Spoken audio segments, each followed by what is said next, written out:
Last class में हमने पढ़ाया था आपको संकरण की तकनीकें, ठीक है, हाइब्रिडाइजेशन टेक्निक्स। सब्जेक्ट आपका है fundamentals of plant breeding, BSc agriculture, 3rd semester, ठीक है। नेक्स्ट हेडिंग जो डालेंगे आप,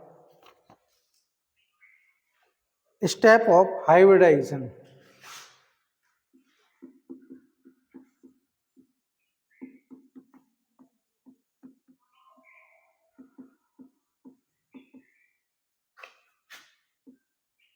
ठीक है, संकरण के चरण।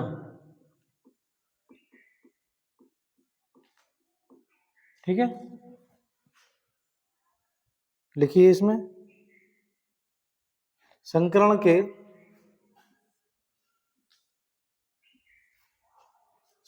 के 8 चरण होते हैं।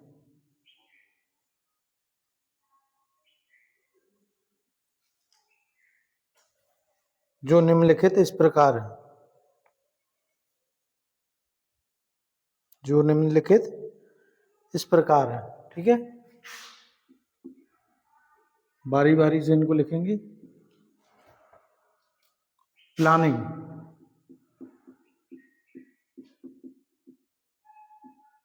ठीक है, योजना बनाना,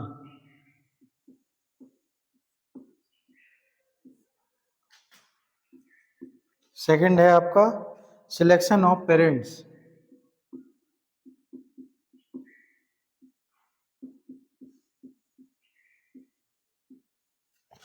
यानी जनकों का चयन।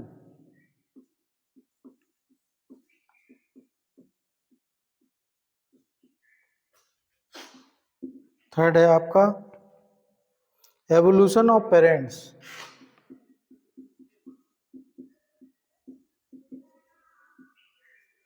Evolution of parents.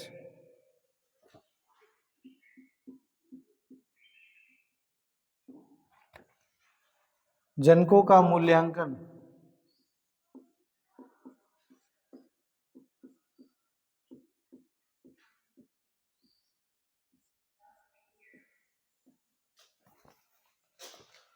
फोर्थ है आपका इमोस्कुलेशन,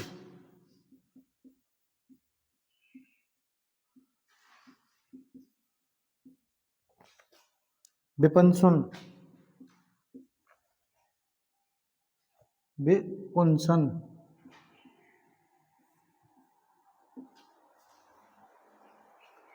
नेक्स्ट है आपका बैगिंग,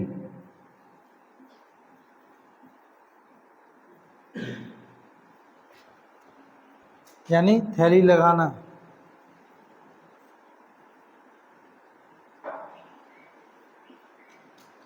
सिक्स्थ है आपका टैगिंग,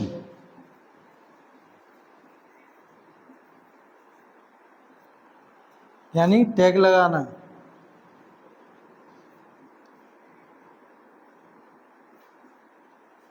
सेवेंथ है आपका पॉलिनेशन,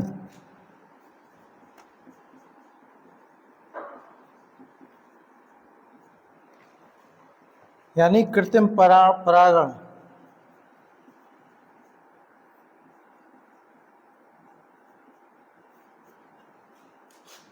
एट्थ है आपका collection of F1 seed,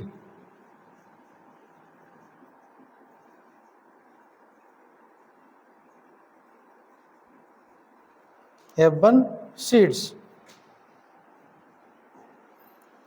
F1 बीजों का एकत्रण।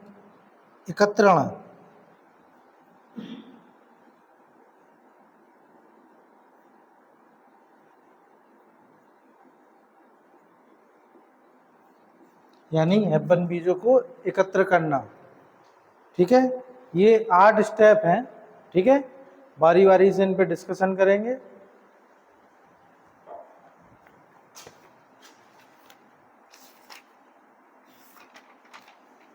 पहले लिखिए इसमें प्लानिंग, पॉइंट लिखेंगे इसमें, पॉइंट टू पॉइंट लिखेंगे इसमें।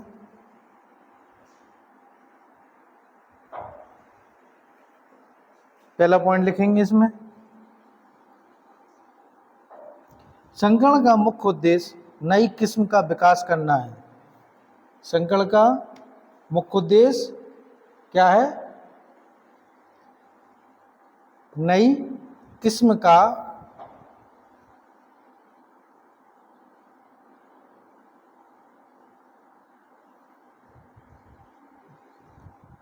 संकरण का मुख्य उद्देश्य नई किस्म का विकास करना है। ठीक है, दूसरा पॉइंट लिखो, इस प्रक्रिया में 8 से 10 वर्ष का समय लग जाता है। इस प्रक्रिया में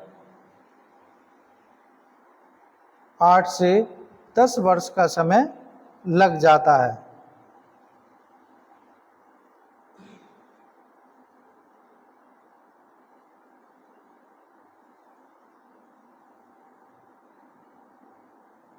नेक्स्ट पॉइंट लिखिए, पादप प्रजनक को यह सुनिश्चित कर लेना चाहिए कि, क्या सुनिश्चित कर लेना चाहिए?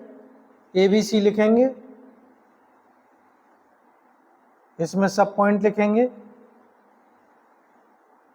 क्या क्या सुनिश्चित कर लेना चाहिए संकरण के पहले। एक पादप प्रजनक को, ए लिखिए, ए पॉइंट लिखिए, किस प्रकार की किस्म का विकास करना है, किस प्रकार की किस्म का को डेवलप करना है। बी लिखिए, बी पॉइंट लिखिए, पुरानी किस्म के किन लक्षणों में सुधार करना है।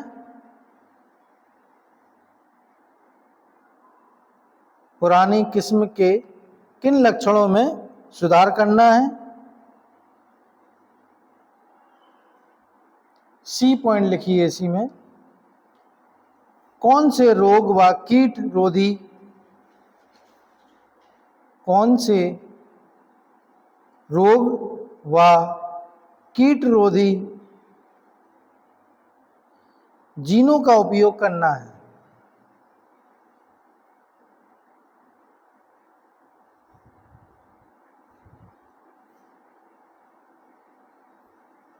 क्या है, इस बात को समझना, पादप प्रजनक जब संकरण कराने जाते हैं तो क्या क्या सुनिश्चित कर लेते? पहला, किस प्रकार की किस्म का विकास करना है, यानी कौन सी किस्म का को डेवलप करना है। ठीक है, फिर पुरानी किस्म के किन लक्षणों में सुधार करना है। अगर कोई पुरानी किस्म को वो डेवलप करना चाह रहा है तो उसमें कौन से लक्षणों को सुधार करने के लिए वो संकरण करा रहा है। प्लस कौन से रोग व कीट रोधी जीनों का उपयोग करना है। ठीक है, ये क्या हो गया आपका? ये हो गया आपका प्लानिंग, योजना बनाना, ये योजना हो गई। ठीक है, सेकंड पॉइंट लिखिए, सिलेक्शन ऑफ पेरेंट्स, जनकों का चयन।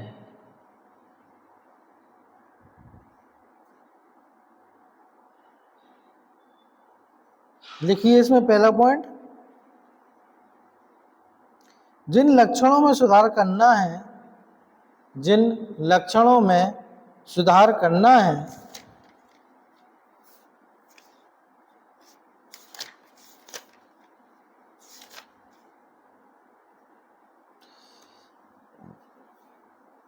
जिन लक्षणों में सुधार करना है वे लक्षण जनकों में होने चाहिए।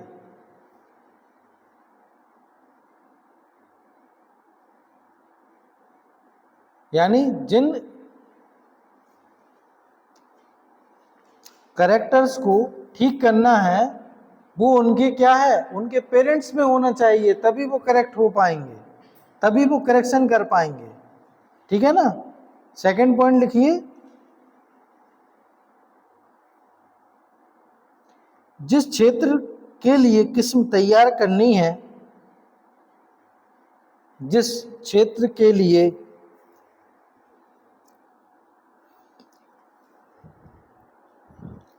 किस्म तैयार करनी है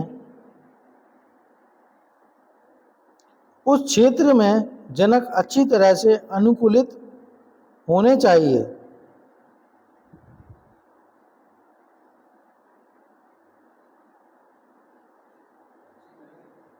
अच्छी तरह अनुकूलित होने चाहिए। मीन्स पर्टिकुलर एक एरिया है, ठीक है ना, एक एरिया ले लिया, उस एरिया में जिस भी वैरायटी या जिस भी कोई भी सीड हो, वो वैरायटी उस जगह के लिए सूट है या नहीं है, ठीक है ना। और अगर और वो उस क्षेत्र के लिए क्या है, एटमॉस्फेयर फेवरेबल होना चाहिए उसकी, यानी जो हम सीड लगा रहे हैं तो वो उस इन्वायरमेंट के कंडीशन के, पर्यावरण के अनुकूल होना चाहिए, ठीक है। नेक्स्ट पॉइंट लिखिए,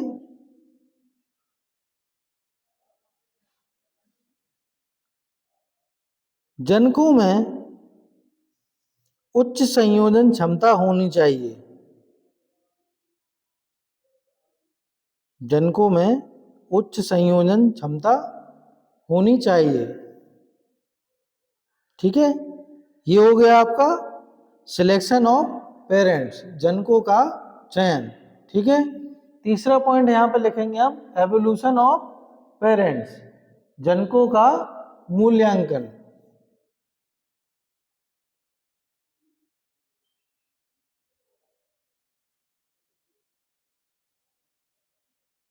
इसमें पहला पॉइंट लिखेंगे, जनकों को संबंधित क्षेत्र में, जनकों को संबंधित क्षेत्रों में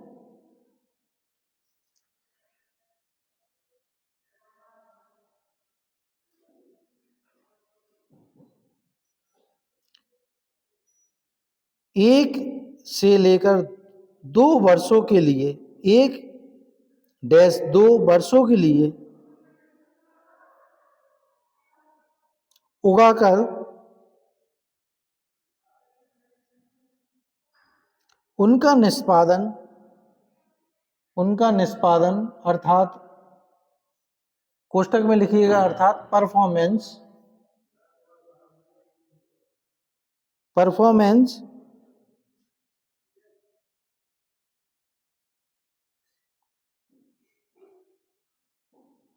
उनका परफॉर्मेंस ज्ञात कर लेनी चाहिए।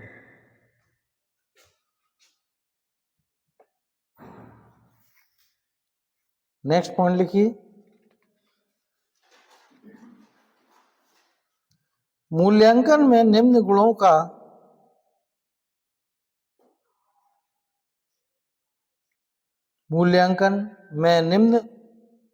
का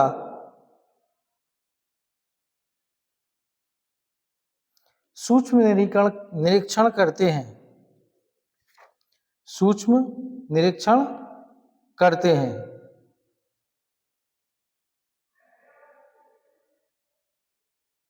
कौन कौन से सूक्ष्म निरीक्षण करते हैं, इनको मैं आपको लिखाई दे रहा।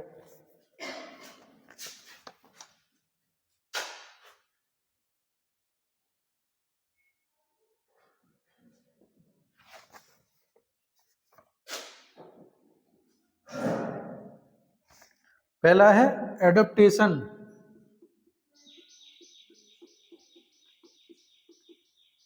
यानी अनुकूलन।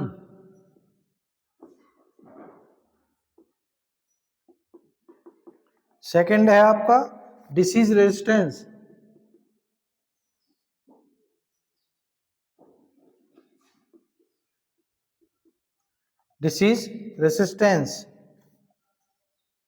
यानी रोग रोधता।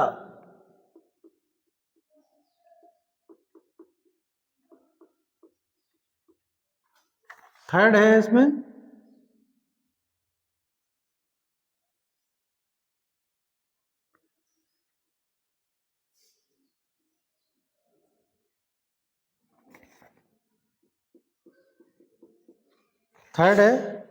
इंसेक्ट रेसिस्टेंस,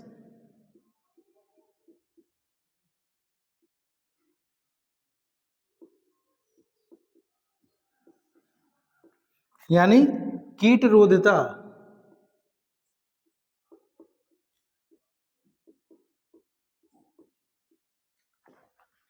फोर्थ वन है इसमें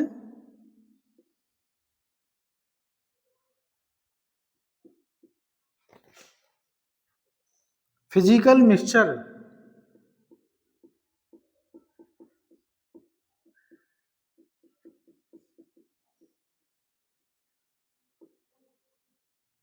भौतिक मिश्रण,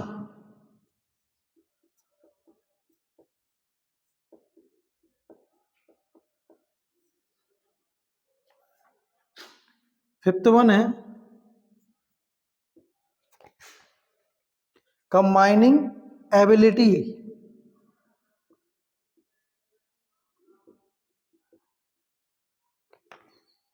कंबाइनिंग एबिलिटी,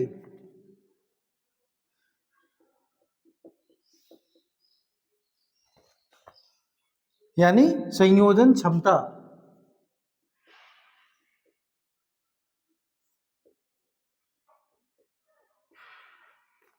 सिक्स वन है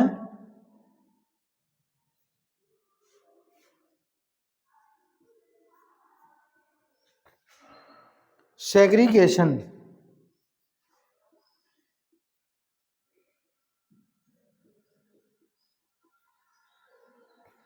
क्या है? विसंयोजन।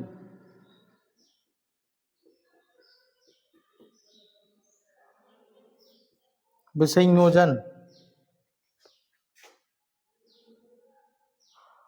विसंयोजन, ठीक है। ये हो गए क्या आपके एवोल्यूशन ऑफ पेरेंट्स। जनकों का मूल्यांकन इन पॉइंटों के द्वारा करेंगे हम, ठीक है।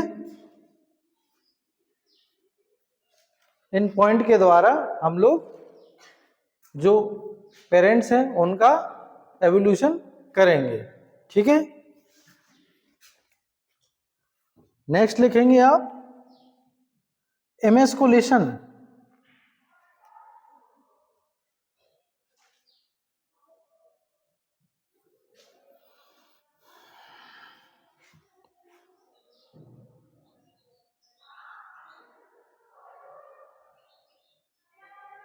लिखिए।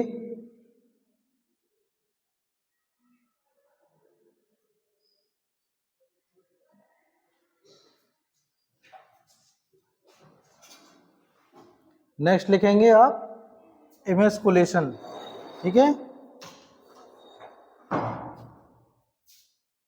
लिखिए एमेस्कुलेशन में इसकी डेफिनेशन लिखिए आप, परिभाषा।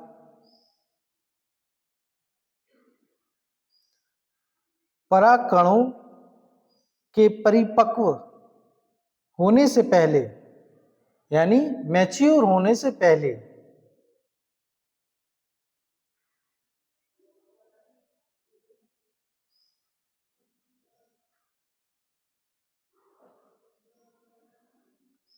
परागकणों के परिपक्व होने से पहले पराग कोशों या पुंकेसरों को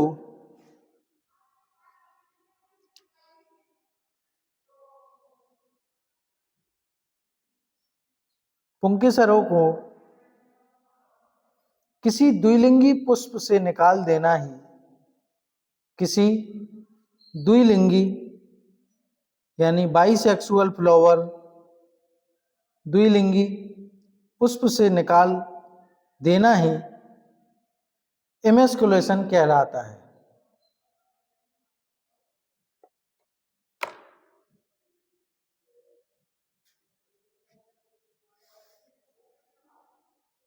ठीक है।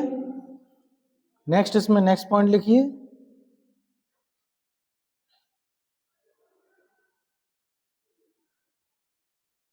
एमेस्कुलेशन को नपुंसकीकरण भी कह सकते हैं, ठीक है। विपुंसन भी कहते हैं, ठीक है। दोनों वर्ड्स ऊपर लिख लेना, ठीक है ना।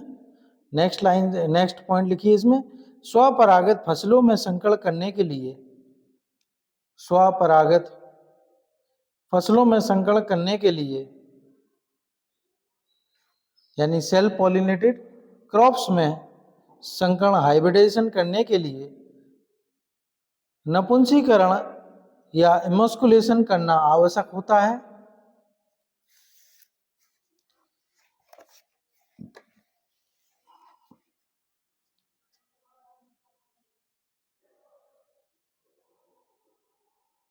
द्विलिंगी पुष्पों में से, द्विलिंगी पुष्पों में से परागकोश को पकने से पूर्व निकाल देने की क्रिया को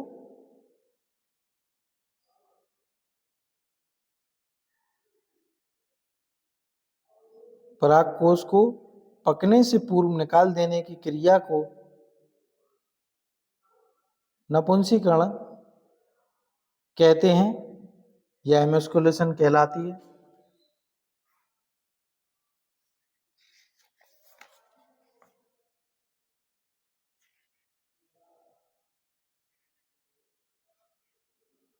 अब क्या है, एमस्कुलेशन भी कई प्रकार से किया जाता, ठीक है ना, कई सारे ट्रीटमेंट्स रहते एमस्कुलेशन के भी।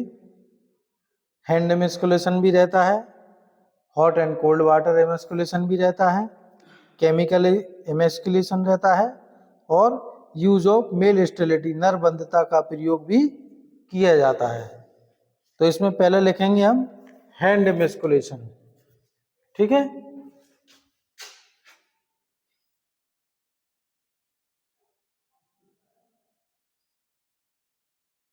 क्या है पहले,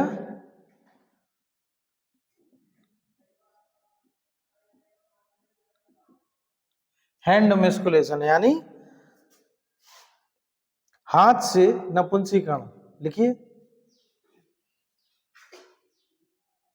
सेकंड है हॉट और कोल्ड वाटर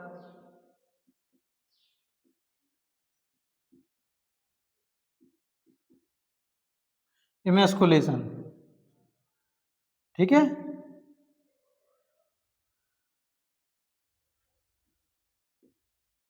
हॉट और कोल्ड वाटर एमस्कुलेशन यानी गर्म अथवा ठंडे पानी द्वारा नपुंसकीकरण, ठीक है, लिख लो इसको।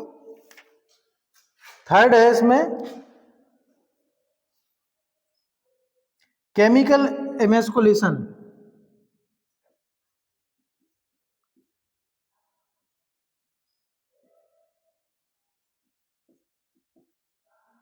यानी रसायन द्वारा नपुंसकीकरण, ठीक है। फोर्थ है इसमें यूज ऑफ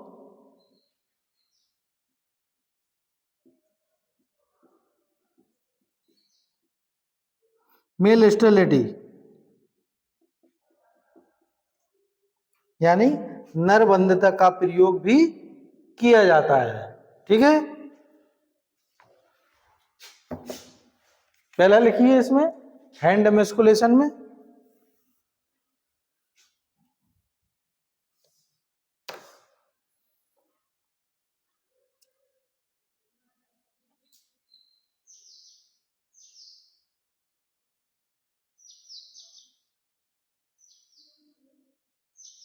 लिखिए, इसमें बड़े पुष्पों वाली फसलों में हाथ से, बड़ी पुष्पों वाली फसलों में हाथ से या हाथ के द्वारा एमस्कुलेशन करते हैं,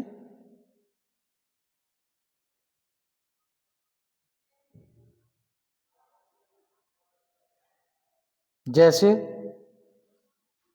गेहूं, जौ, कपास, जैसे गेहूं, जौ, कपास, भिंडी आदि में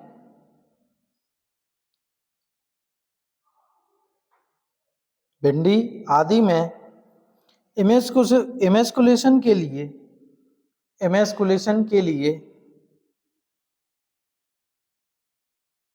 चिमटी, कैंची,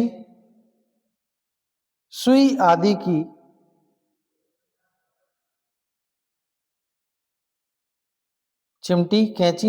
आदि की आवश्यकता होती है।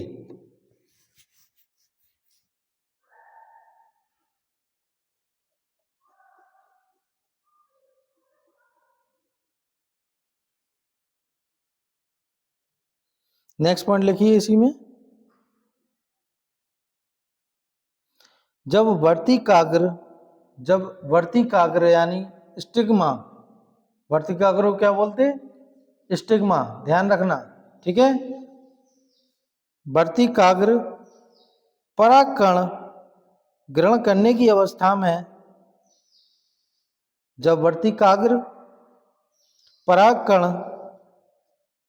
ग्रहण करने की अवस्था में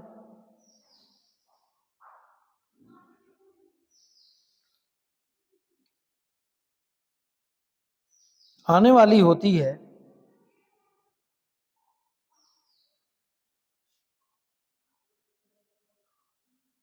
तब परागकोश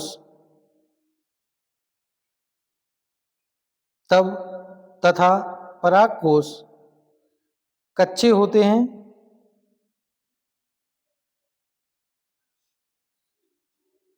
तो संध्या के समय इमस्कुलेशन किया जाता है।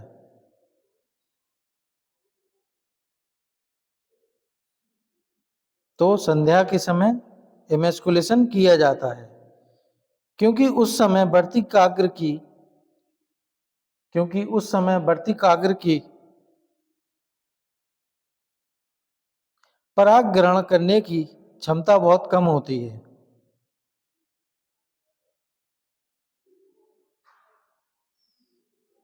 पराग ग्रहण करने की क्षमता बहुत कम होती है, तथा परागकोश भी नहीं फटते हैं,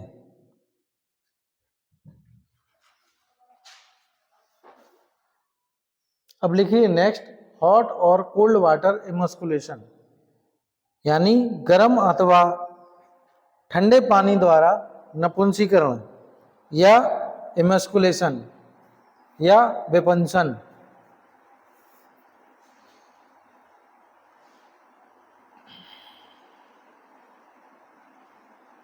लिखिए इसमें, छोटे पुष्पों वाली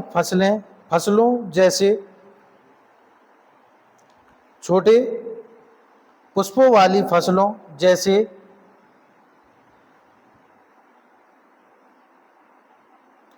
जैसे ज्वार,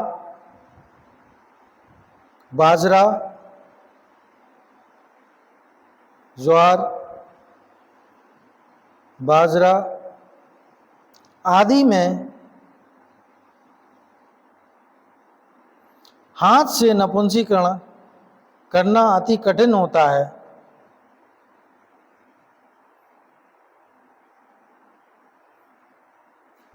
तथा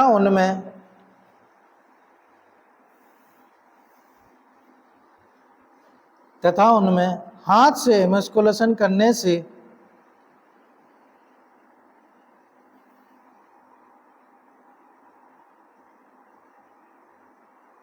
बीज भी बहुत कम बनता है।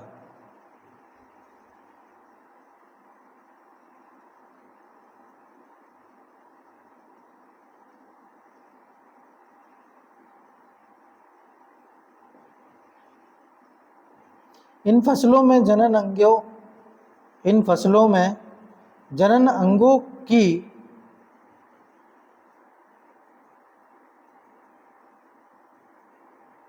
इस विशेषता का लाभ उठाया जाता है।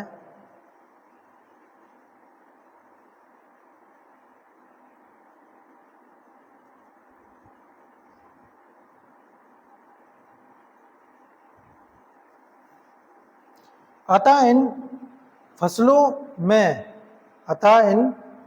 में बालों यानी पेनिकल, क्या है? पेनिकल्स,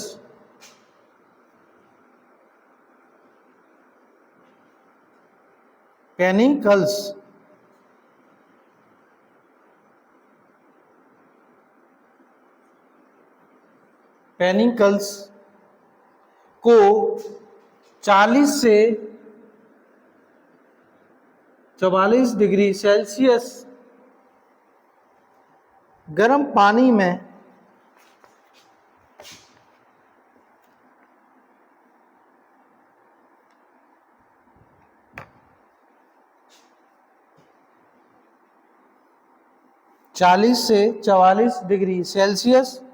गर्म पानी में 10 मिनट तक डुबो दिया जाता है।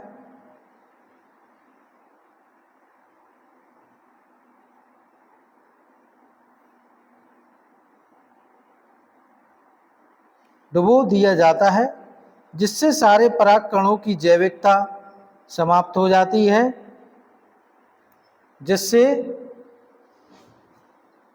सभी पराग कणों की जैविकता समाप्त हो जाती है।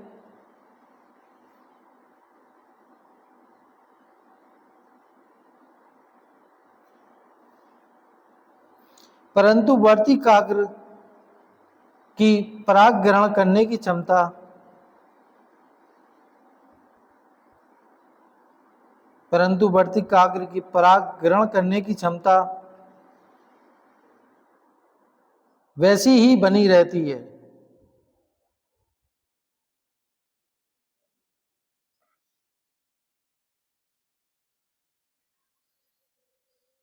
नेक्स्ट पॉइंट लिखिएगा इसी में। कभी कभी एमस्कुलेशन के लिए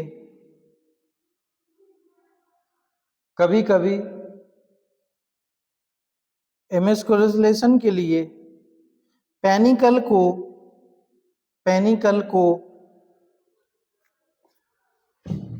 0 डिग्री सी से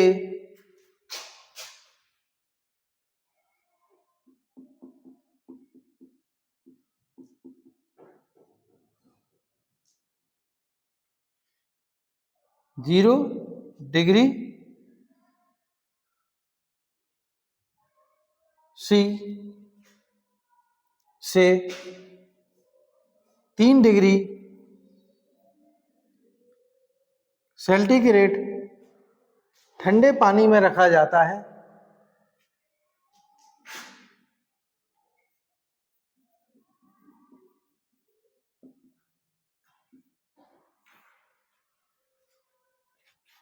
जीरो से 3 डिग्री सेल्सियस ठंडे पानी में रखा जाता है।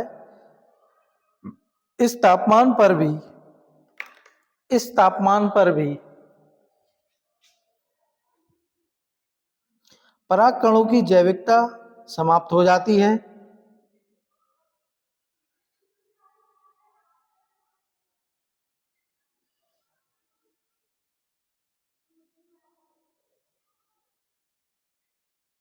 परंतु यह विधि गर्म पानी जितनी प्रभावी नहीं होती है।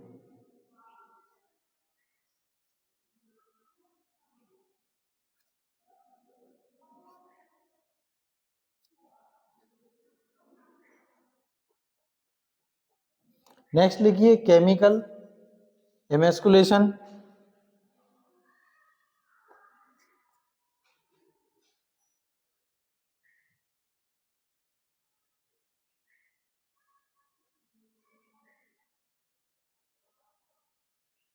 लिखिए इसमें पराग कणों की जैविकता समाप्त करने के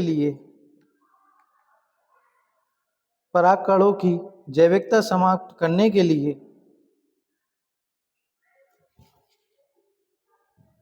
पेनिकल अथवा पुष्पक्रम को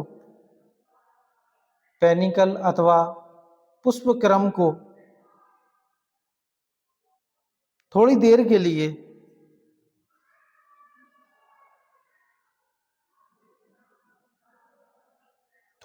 के लिए पानी की तरह अल्कोहल में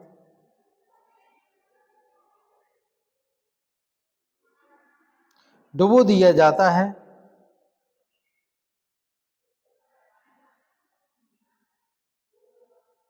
इस विधि में डुबोने की अवधि का विशेष ध्यान रखा जाता है।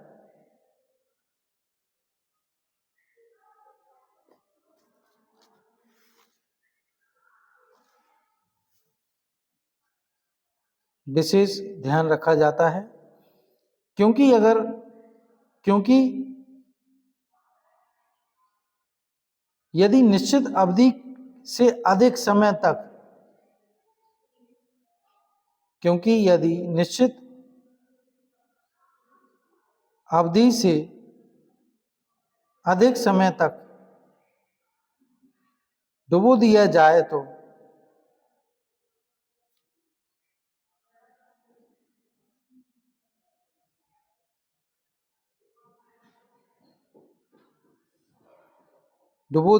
तो बहुत कम बीज बनता है। यानी एक केमिकल है, केमिकल में एक टाइम पीरियड है, उस टाइम पीरियड तक हमें डुबा के रखना है। अगर ज़्यादा समय तक रखेंगे तो क्या रहेगा, उस पर इफेक्ट पड़ेगा, उसके सीड क्या है, बीज कम बनेंगे। ठीक है ना, तो इस बात का भी ध्यान रखना है हमें एमेस्कुलेशन करते समय। ठीक है, नेक्स्ट है यूज ऑफ मेल स्टेरिलिटी यानी नरबंधता का प्रयोग।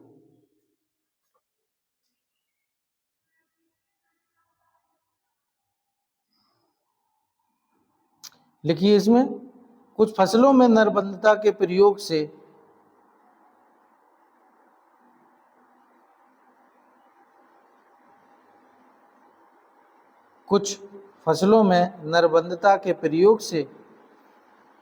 एमेस्कुलेशन करने से बचा जा सकता है।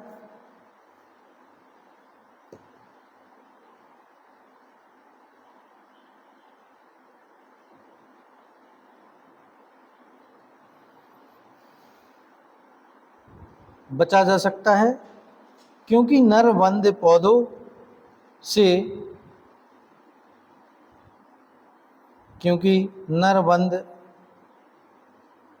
पौधों से क्रियाशील पराग नहीं बनता है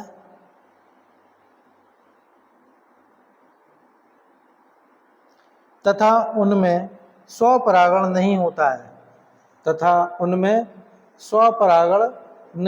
है।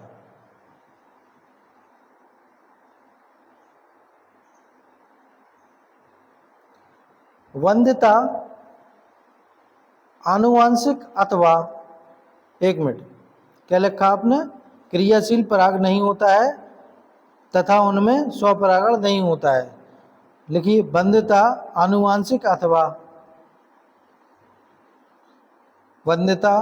आनुवांशिक अथवा कोशिका द्रव्यीय यानी साइटोप्लाज्मिक हो सकती है।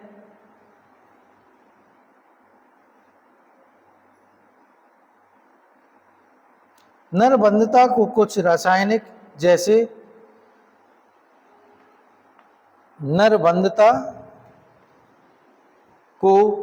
रासायनिक जैसे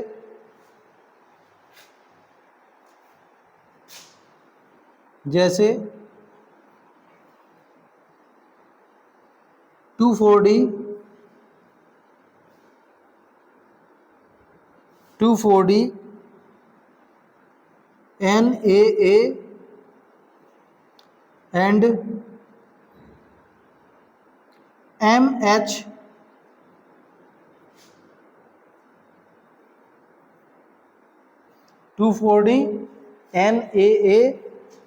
MH के प्रयोग से भी उत्पन्न किया जा सकता है।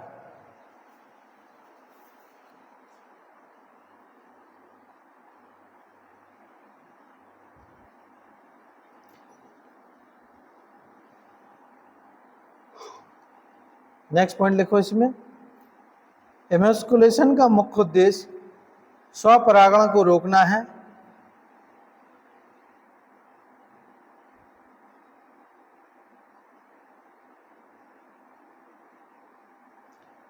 एमेस्कुलेशन के लिए विभिन्न फसलों में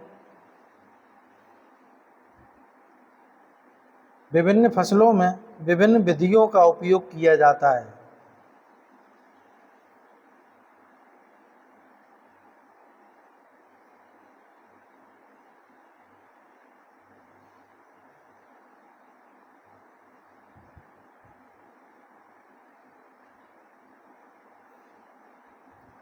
ठीक है, नेक्स्ट लिखेंगे 5वां आपका बैगिंग यानी थैली लगाना। लिखिए इसमें, पॉइंट लिखिए, अनियंत्रित पर परागण को रोकने के लिए थैली लगाई जाती है या बैग लगाए जाते हैं। अनियंत्रित पर परागण को रोकने के लिए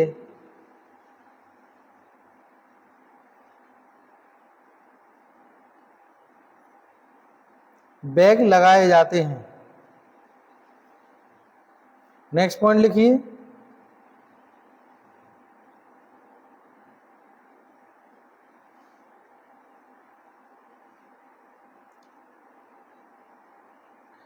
इमेस्कुलेशन के तुरंत बाद पुष्प को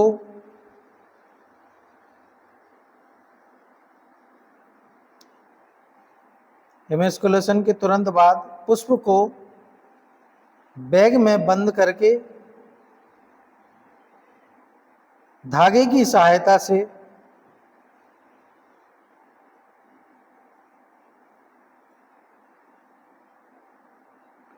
पुष्प वृंत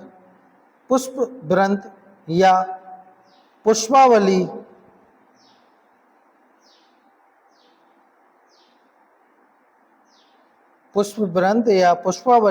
वृंत से बांध देते हैं। हम लोग देखते हैं कभी कभी ऐसे पौधे रहते हैं जिनकी क्या रहती, एक लेयर रहती, उससे भी हम लोग बांध देते, कभी कभी कर देते ना, ऐसी किसी में रहता है, ऐसे बांध देते हैं। नेक्स्ट पॉइंट लिखिए, निम्न में से किसी एक थैली का उपयोग कर सकते हैं।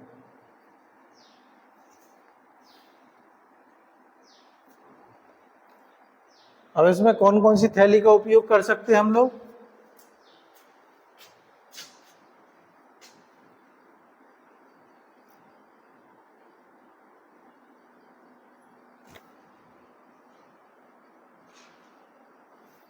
एक तो हो गया आपका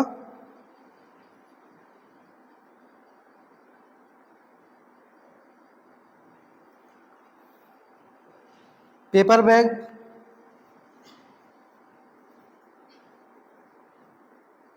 यानी कागज की थैली। दूसरा हो गया हमारा बटर पेपर बैग,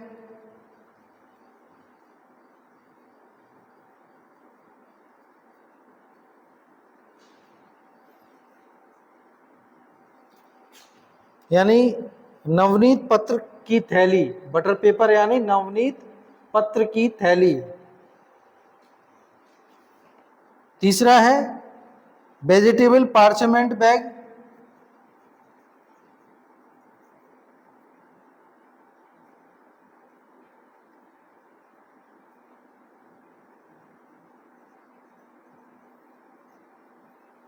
यानी वनस्पति पार्चमेंट की थैली। चौथा है आपका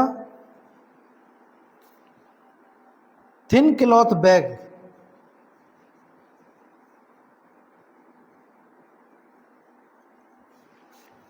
थिन क्लॉथ बैग, महीन कपड़े की थैली।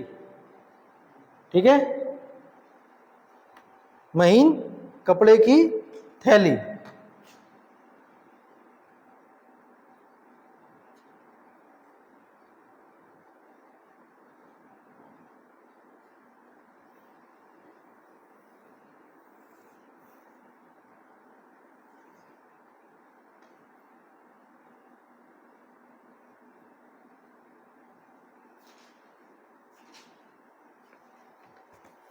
ठीक है, अब लिखेंगे टैगिंग।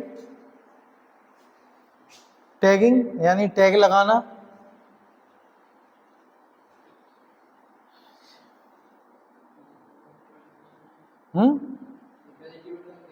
वेजिटेबल बोला, वनस्पति पार्चमेंट की थैली।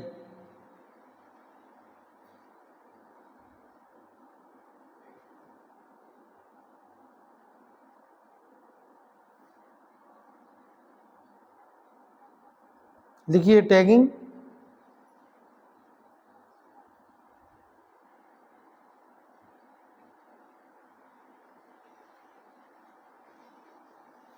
टैगिंग में लिखिए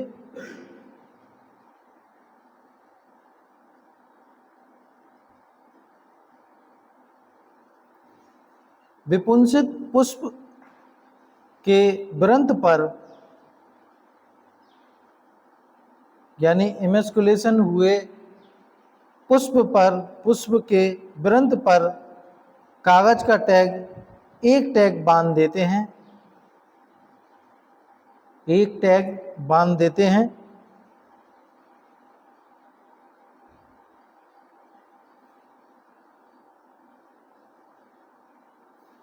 नेक्स्ट पॉइंट लिखिए, यह टैग 2 सेंटीमीटर इंटू 3 सेंटीमीटर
क्या लिखा, 2 से 3 सेंटीमीटर आकार का चौकोर या वृत्ताकार टुकड़ा होता है।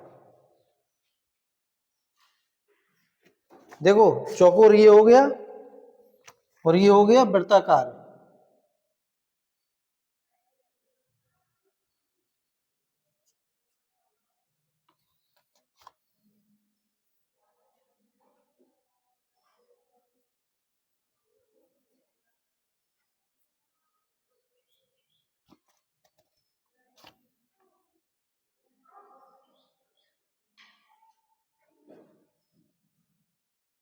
ठीक है, ये हो गया वृत्ताकार।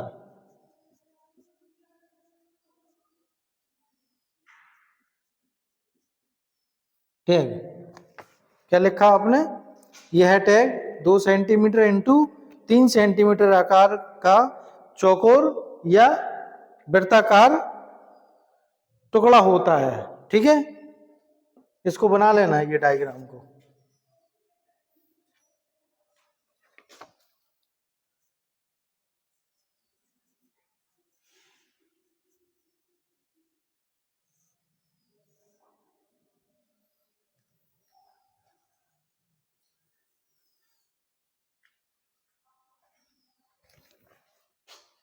नेक्स्ट पॉइंट लिखिए, इस पर कार्बन पेंसिल से निम्न सूचना नोट की जाती है। एक देखो, इस प्रकार का ऐसा टैग रहता है, ठीक है, उस पे कुछ सूचनाएं लिखी जाती हैं। ठीक है ना, वो लिखिए आप, क्या क्या लिखा जाता है उस पे। Date of emasculation, date of emasculation A. B लिखिए, डेट ऑफ पॉलिनेशन, परागण की तिथि।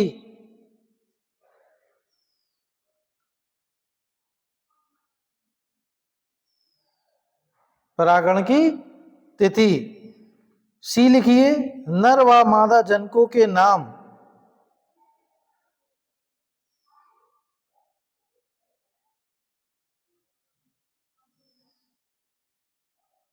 ठीक है, उस टैग पे क्या क्या आएगा, जिस समय आपने इमेस्कुलेशन किया उसकी डेट, ठीक है, पॉलिनेशन आपने किया उसकी डेट, ठीक है, after then name of the male and female parents. ठीक है, नेक्स्ट है आपका पॉलिनेशन।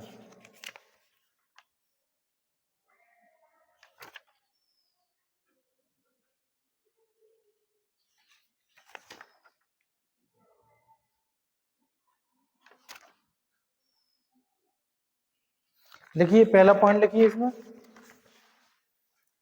नरजनक के परिपक्व व उर्वर परागकणों को, नरजनक के परिपक्व यानी मैच्योर व उर्वर परागकणों को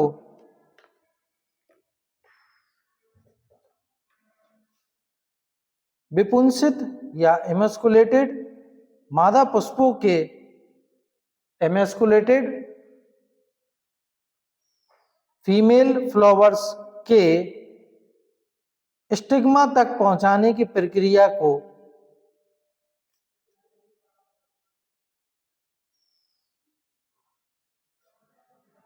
स्टिग्मा तक पहुंचाने की प्रक्रिया को पॉलिनेशन या परागकण कहा जाता है।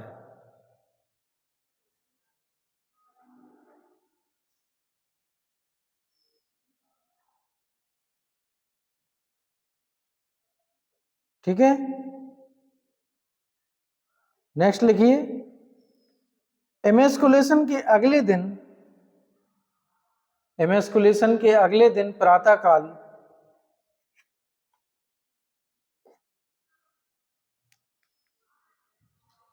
प्रातःकाल 7:30 से 10 बजे के मध्य, प्रातःकाल 7:30 से 10 बजे के मध्य परागण किया जाता है।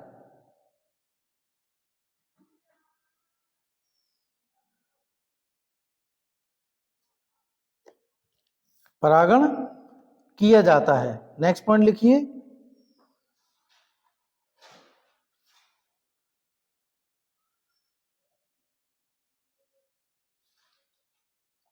विभिन्न फसलों में परागण की विधि परिवर्तित होती रहती है। जैसे विभिन्न फसलों में परागण की विधि परिवर्तित होती रहती है। जैसे ये लिखिए, मक्का व बाजरा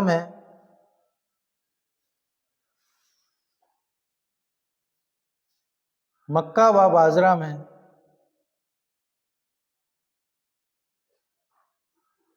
परागकणों को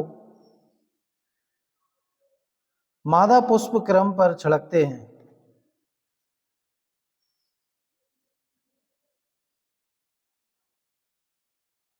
बी लिखिए, कपास व भिंडी में परागकणों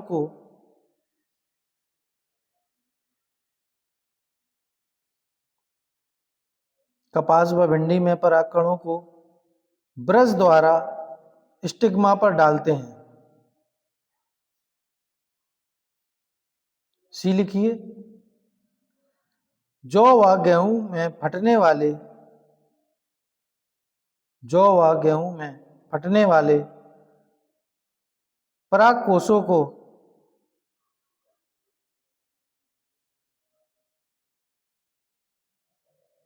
स्पाइकलेट्स में डालते हैं।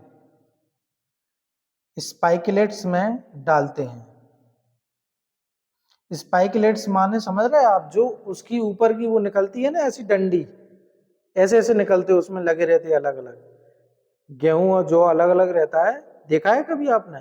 ऐसे क्या रहती, अलग स्पाइकलेट अलग अलग रहते हैं, उसमें स्पाइकलेट कई सारे उसमें डाल देते हैं।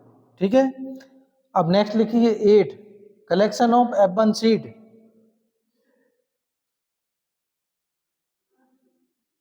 F1 बीजों का एकत्रीकरण या एकत्रण। लिखिए इसमें पहला पॉइंट, संकरण से उत्पन्न बीजों को अलग एकत्रित करके सुखा लेते हैं।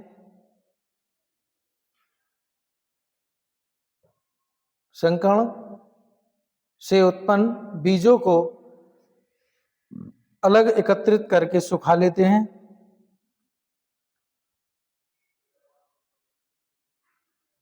नेक्स्ट पॉइंट लिखिए, भंडारण के लिए इनमें कोई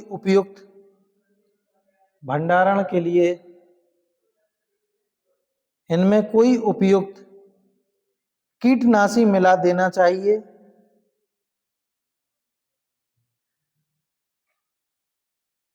जिससे इनमें कीड़े ना लगें। नेक्स्ट पॉइंट लिखिए, F1 बीजों को, F1 सीड्स को टैगों के साथ रखना चाहिए, यानी टैग लगा के रखना चाहिए।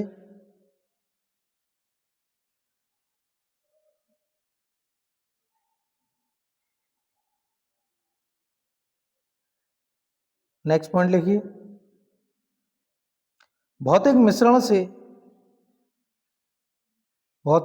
से हर संभव बचाव करना चाहिए।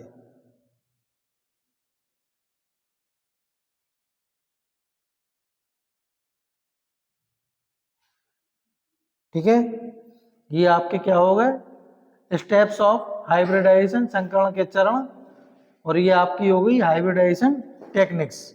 ठीक है, अब कल एक नए टॉपिक के साथ हम आपसे मिलेंगे। ठीक है, आज की क्लास यहीं समाप्त करते हैं।